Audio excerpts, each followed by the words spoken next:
A high school student in Billings has put in countless hours to create a method to predict and help prevent forest fires. MTN's Jenny Fick reports. FastCat is an artificial intelligence algorithm that I created that predicts how big fires will get before they occur.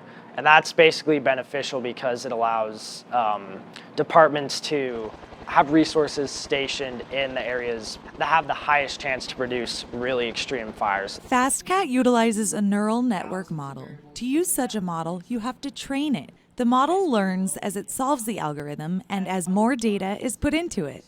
The cool thing about neural networks is that they can solve basically any problem that we have data for. So with the advent of the internet, we have access to basically unlimited data. Dylan programmed a compilation of 3 separate databases to train the network.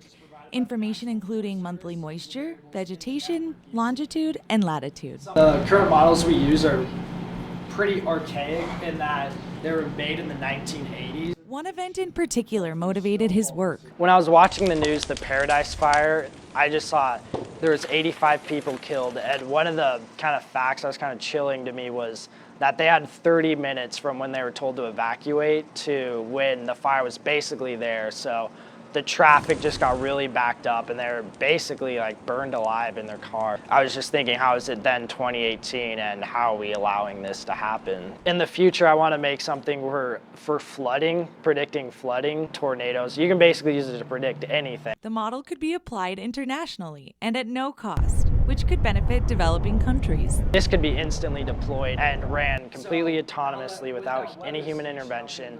Dylan earned a second-place award at the State Science Fair and took first at MSUB's Regional Fair. This earned him a spot at the International Science Fair. All of these kids from the other countries had to win actually at a national level in order to compete here. So the quality of projects there was just amazing. 1,800 kids from 80 different countries were in attendance. Dylan took third in his category and returned home inspired. All of these motivated kids solving huge problems, these huge real-world problems, was something that gave me a lot of hope for our future, and it's just something that was really cool to see. In Billings, Jenny Fick, MTN News. Dylan will continue work on his program as an independent research class with a professor at U of M next year. He hopes the Forest Service will integrate the model. Ashley